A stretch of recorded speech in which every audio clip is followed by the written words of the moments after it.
Today, we want to talk about this mindset of an entrepreneur. Tony Gaskins from The Dream Chaser, he says right on the cover, if you don't build your dreams, someone else will hire you to help build theirs. Nice. Wow. Welcome back to another episode of the Entrepreneurial Family Man Podcast. I'm Chris Niemeyer here with Michael McGreevy, Jamie Slingerland, and Chris McCluskey. Because remember, we are guys that we love our wives, love our kids. We want to kill it in business too, and we are each entrepreneurs and have been in multiple ways. And we're going to dig into that a little bit today. But we want to talk about this mindset of thinking like an entrepreneur, being an entrepreneur. What is that like, and how did that start? And guys, that's just a great place to start out this conversation is, how did you first catch the entrepreneurial bug? Michael, what was it for you, man? I remember when I was sitting on my bed, it was right after college, and I had my first real job in construction. And I'm like, oh my gosh, I hope I don't have to do this for the next 50 years because it's going to kill me. And so I had this big book and I started writing down ideas for t-shirts, like different things that I could put on a t-shirt. And I had this huge list and I'm like, oh man, I wonder if I could sell these things. These are pretty good. And so I decided I was going to start a t-shirt business. And I called it Frozen Arms because, yeah, I'm selling T-shirts in the Northeast, in Buffalo, New York. You can wear them for about 2 months in Buffalo. That was the first time. I'm like, hey, I wonder if I could build something here. I wonder if I can make something. That's a good niche market there for a couple months. Chris, what about you? You've had a kind of a journey of entrepreneurship. What's it been like for you?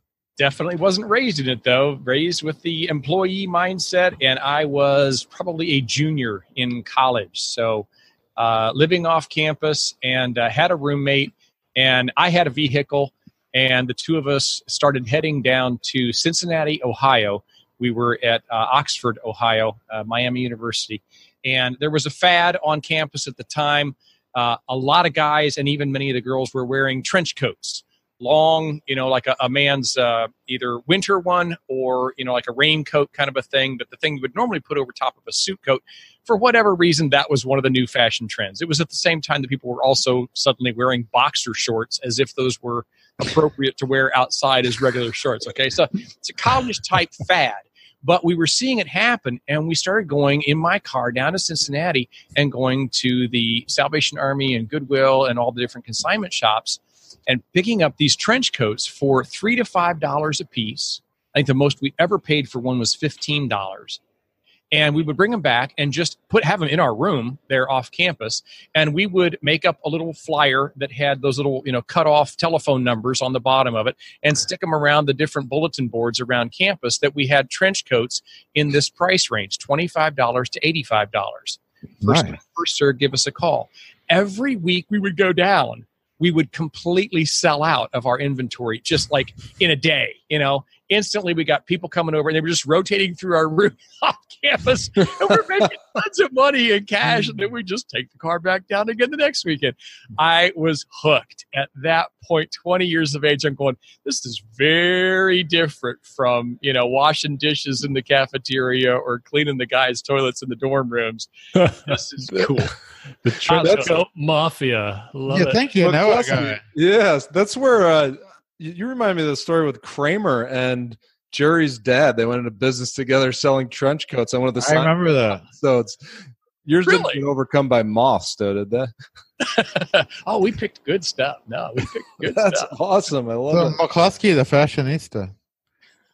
That's I'm pretty not sure awesome. it was totally legal or above board, but to a 20-year-old, we just weren't even thinking that way. My thrust into entrepreneurship was based on survival. So that expression, necessity is the mother of invention. When I went to buy a house, I had one little problem, me and Ruthie. We didn't have money. So duplexes and multi-units were affordable. We bought a 3-unit because, I'm not really good at math, but I do know that 3 is larger than 2. 2 sources of income are better than 1. So we had 2-bedroom that we rented out, and then we had the attic apartment over there in good old Lockport. And then I had the opportunity to put a washer and dryer in the basement. And I had the brilliant idea of like, what about getting a coin-operated washer and dryer? Because I have a captive audience of these tenants that don't necessarily want to go to the laundromat. I remember laughing and loving going down there and opening it up and having a big sock full of quarters. It felt I could smell victory along with the fabric softener. I remember that. Oh man, it's not always how you imagine in your mind, right? Like I'm thinking when I was building this t-shirt business, oh man, this is going to be awesome. Everyone's going to want t-shirts and going to make a ton of money. And then, the day before they were due, here I am laying out these t-shirts with ink drying on them. I'm at my parents' house. They're resting over all the dining room chairs on the dining room table and all over the furniture.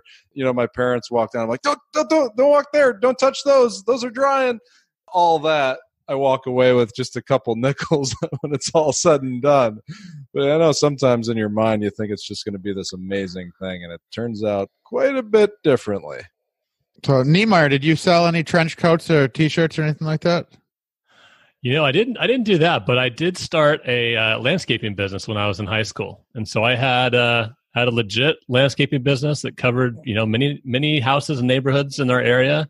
And my dad talked to me about it. I had a great father who was just a really good hard worker. He was like, well, you can use our lawnmower to start out, and then you got to save up and get your own equipment. So I remember saving up that first several weeks and then going down to whatever the local Home Depot was at the time and buying a weed eater was my first one, because I found out that weed eating was much more lucrative than just mowing lawns. You could go weed eat a big field and make a couple $100 instead of just lawns, throughout the week. So that was probably my first taste into entrepreneurship. And it's funny kind of hearing all of our stories, because we're obviously not doing all those things anymore, right? But the point of this is we caught a little bit of the vision of what it's like to produce, to create something for ourselves. And I know we each have more stories. I mean, we have people that have sold snacks and sold rugs and contracting and all kinds of stuff. But it led us on this journey to start thinking like an entrepreneur. Guys, let's talk about this for a few minutes here about sometimes we just think it's just going to be this one way. This is my first idea, and this is probably what I'll do the rest of my life, right? Because that's what entrepreneurs do. No, you iterate. You try to figure things out along the way. So we've shared some of our first stories. Move along that journey. What was maybe an idea of something that didn't work, maybe a failure, or maybe you actually had success and then you realized, wow, this is what success looks like and feels like. This isn't really what I want. Yeah, before I tell a story, I just remember feeling so guilty that I was bouncing around so much. Almost like there was something wrong with me. Why do I keep feeling the need to move on to something new? And as time went on, I realized that was actually a good thing, because it led me closer and closer every time I moved to something differently. I remember this one time I took this job selling infrared heaters. This is a little tiny wooden, nice looking cabinet box sort of thing. And it was 100% commission. So I would walk around to hardware stores trying to peddle these things, and I'd do a little demonstration and everything. And I was driving all over the place, and I was pretty good at selling, but it was just not in my wheelhouse. It's just not where I was supposed to be. And I made a little bit of money, but I realized, hey, I want to pivot again. I want to try something different. And that kept going on for several years, just trying something different, trying something new, and until I eventually got closer and closer. I love that. Pivot's a key word there that you said, Michael, because I think that's the case in most entrepreneurs' journey, is understanding the timing and the reason why we pivot. Chris, you've had some pretty big pivots in your life. Share with us a little bit about the big one. Yeah, well, I was thinking of various ones, and I'll go back to an earlier time, because I feel like one of the mistakes that I made, maybe it wasn't a mistake, we can learn from all things, but was that I didn't stay with that entrepreneurial spark that had so clearly lit in me. Of course, I finished up my college degree and rolled over into a master's degree, still not really knowing what I wanted to do career-wise. And I got my master's degree and got hired into a good job. And I mean, it was a great job working for the government. So you wouldn't call that a failure, except, hello, I'm an employee. That quote that I was mentioning there just a moment ago, if you don't build your dreams, someone else will hire you to help build theirs. That really captures what I had done. I had caught a dream, and I was loving the freedom and the flexibility and the upside potential of just entrepreneurism, not necessarily just selling trench coats, but just being my own boss and seizing opportunities. And instead, I kind of I don't know, in a sense, I feel like I almost kind of sold my birthright, what could have been mine, and I settled for the steady paycheck with a government job because that was what had always been encouraged. And there's no shame in having done that. I didn't do something that I should have been ashamed of. That is the normal path. For my heart, though, I kept coming home from work at night and telling to Rachel, I got to get out of here or I'm going to die. And what I meant was like my heart, I'm going to die in here. My heart loves all this creativity and out of the box kind of stuff. I can't do that in a 9-to-5 government type job. It's very cool that, I don't have to work extra hours or anything, but there's just not the freedom and flexibility that I want. So that was one of my pivot points was coming to own the awareness of what was happening to my spirit because of just settling for a very good job. That's probably a theme, I think, in a lot of guys. You said a key word there is settle. Sometimes we feel like we're just going to settle for something, and we're realizing over time, sometimes that's months, sometimes that's years or decades for guys, we finally realize, I am dying inside. A lot of guys don't know how to move out of that. Jamie, we've talked a lot on other episodes, but you're not always a one thing kind of guy. And I think sometimes guys think about how if they're going to start something, they've gone from not settling for that job, they want to start this thing, and maybe then it doesn't satisfy. You're a living example of having multiple things that do work, and you've just said, you know what, I just want to explore more. Talk about some of that, how that's worked for you, because you realized you didn't want to settle, but now you're going into all these other ways to make income. When we were thinking about this conversation, I actually made a list of some of the stuff that I know that you guys have done and me. I'm sure that your list, there's a lot of things that you guys haven't shared with me on how many different businesses, how many different things you've tried. But me and Ruthie have done probably between 15 and 20 different things. And what I've learned is some businesses are obviously seasonal, like you talk about the landscaping business, or if you're plowing snow, that's obvious there's not snow in July. But what I've learned is that most businesses are seasonal, even if you don't think they are. Having the ability to go back on that list when and if there's going to be a drought is key, right? Even recently, me and Ruthie have done some creative ways of doing income with, Airbnb our house. And I even made $800 last year doing Uber just because I wanted to get out on the road when I was bored and make some money. And I took that money and I invested it in other businesses. So I wasn't making $30 an hour when there was a surge. I was making $100 an hour because I'd go buy a camera or a lens for $30 and end up selling it for $100 or $120. You just got to go where the low-hanging fruit is sometimes when there's a drought. I've had these conversations with Michael where he's got 12 clients on there, and then all of a sudden 3 of them drop off. That's pretty normal in any business, whether you're a consultant or you offer a product or service. Me and Ruthie have just been lucky to do so many things. Now when money's kind of tight with one business, we can just go do something else for a season. And God forbid the economy, the bottom falls out.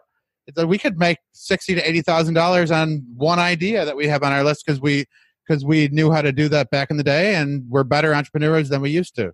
That's such a good thing to bring up because I know I felt this when I first started coaching.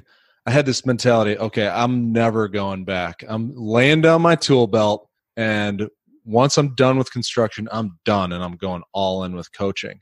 It wasn't wise. I had this skill that when there were those valleys and I needed extra income, I could fill it in with some of that coaching, and I could pivot a little bit.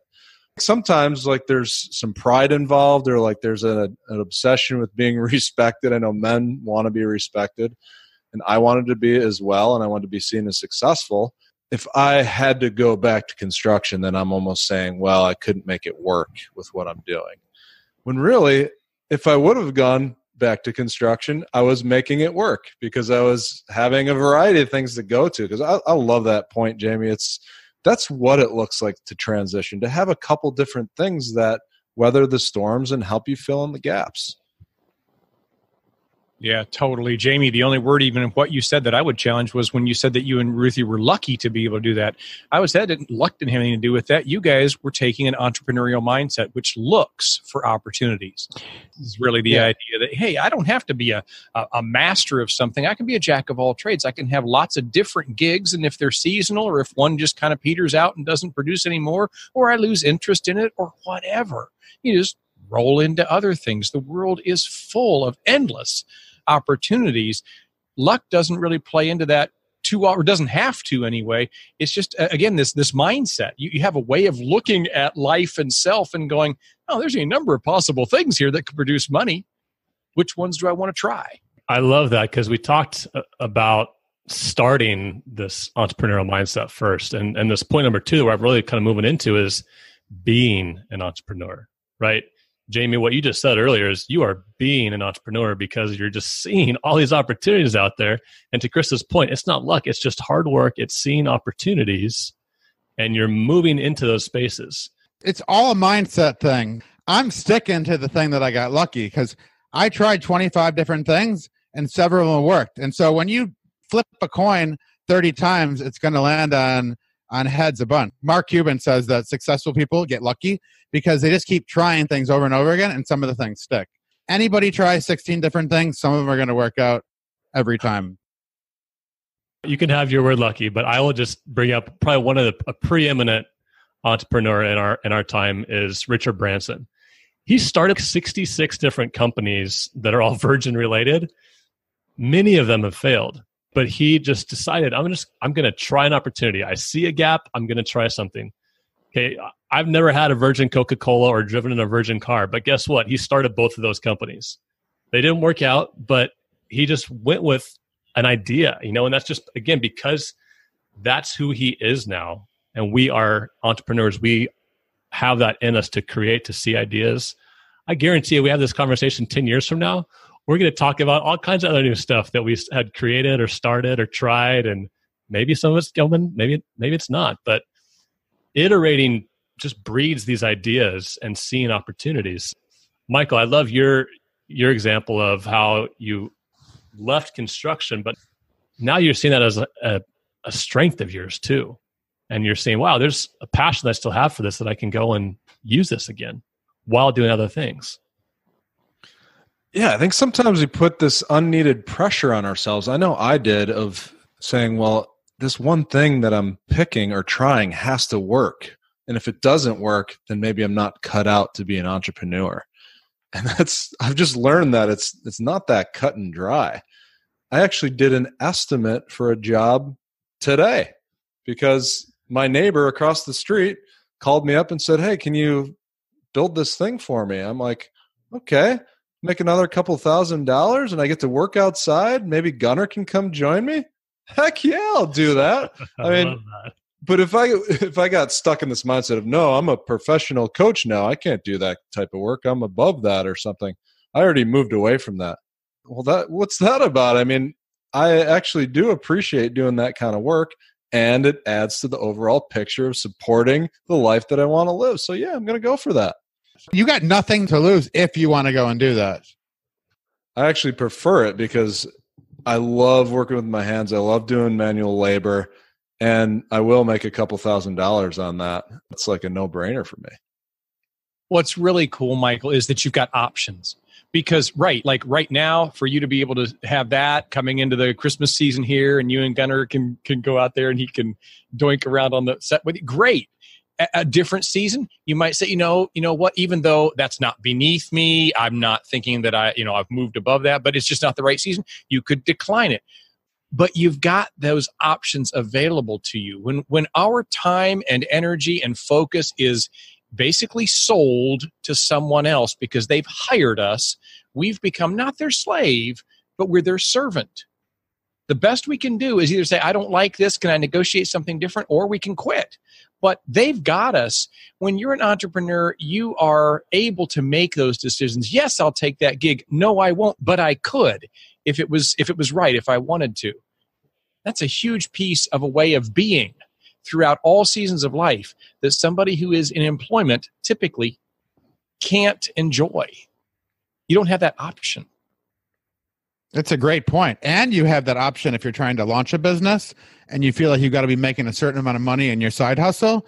There's a lot of other things that you could do to close that gap if you start looking around and become really flexible. What skills do you have if you had to make extra money? Can I get a witness, guys? Amen. Amen. Absolutely. And I think sometimes that's what it feels like, though. It's either I rot away in this job that I really dislike and don't have the flexibility, or I go all in on this very risky venture. And that sounds a little bit irresponsible, so I'm just going to stay here. And it's just not that black and white. There's a lot of ways to fill out the picture. I got a perfect example of that. Just this week, I was having a phone call with one of our guys that is an EFM listener, Mike Howerton. I'll give him a shout out on here. Yeah, Mike. I don't think he'll mind us sharing. He has a full-time job doing great work, and he is very entrepreneurially minded. It is making this movement, not the plunge, not, burn the ships and jump out of your good, steady full-time job into I'm not sure what. He's got side hustle kind of stuff going on. We were trying to find a time that we could connect by phone. And he says, this is kind of a busy week for me because this is harvesting season. I'm like, what? He says, yeah, I'm bringing in the harvest of our organic spinach out back. Here he has a little tiny garden in his backyard. It's like, it's not itty bitty, but like 2,000 square feet or so, something like that he's just growing spinach in. He's gotten some contracts with a local juicer, and spinach is a fast growing, quick turnaround kind of a crop. He and his kids go out and harvest this. They sell about 75 pounds to this juicing company every, whatever the growing cycle is, whatever number of weeks, you grow spinach. And it's just a way that he's making additional income, experimenting with the whole entrepreneurial mindset. It's a perfect illustration of, you don't have to quit the day job. You do want to embrace an entrepreneurial mindset, and suddenly you begin to see, even in your very own backyard, there's all kinds of potential for making, forgive me for the pun here, but for making green, right? Yeah, baby. I just came from Oregon. Green means something different over there. I just thought it was the coolest thing. Mike, way to go, man. You inspired me on that call. Hearing both of you just talk and then sharing Mike's story, one thing I hear is being an entrepreneur equals being a dream builder. It means building the life that you want to live. And that can look a lot different in certain seasons of life because you have this mentality now that I'm an entrepreneur. Look around. What opportunities are around me? That's the beauty of entrepreneurship, is because you can then dream and implement the life you want to live, the freedom, the flexibility, the values that you want as a family. That's why we get to do, the four of us, what we get to do, because entrepreneurship affords that. Yeah. We wouldn't be here today if we didn't think this way, right? This is just another adventure, another project we're all doing together. It's because of that entrepreneurial perspective that we've all kind of stepped into over the years. It is. There's a little phrase that I say to myself out loud when I do my morning exercises, and it's kind of a nice little statement about what we're talking about here, because, Chris, you've moved us from just like, when did we catch the entrepreneurial bug and decide to experiment with something we could do differently? And when did we recognize that it was actually becoming who we are? Our doing became our being. And it's not just I'm experimenting with entrepreneurism. I am an entrepreneur. The little phrase I rehearse out loud when I'm working out, and I didn't feel like working out, but I did it anyway, is this is what I do because this is who I am. Mm. Our actions and our passions, our vision, our values, all those things, they need to align if we're going to live in integrity with ourselves. So our doing becomes more and more of the way we live life, until suddenly you realize I've done my way into being that. That's now who I am. I am an entrepreneur. I love that, Chris. So what is it for you? Have you thought about entrepreneurial ideas? You probably have already implemented a few of them. You are an entrepreneur. You have that mindset. Now just keep on pushing. Go deeper. Sometimes we have to get over ourselves and this idea of big entrepreneurship and becoming the next, Mark Zuckerberg. it's just about starting with the opportunities in front of you. And remember from the start here, we talked about you can go build your own dream or you can be busy building someone else's. It's your choice. And I'll leave you with this quote from Richard Branson, a serial entrepreneur of our day. He says, "Take a chance. It's the best way to test yourself. Have fun and push your own boundaries." Thank you for listening to the Entrepreneurial Family Man Podcast. Visit efmlife.com to connect with us and others like you who are pursuing success in enterprise, family, and marriage.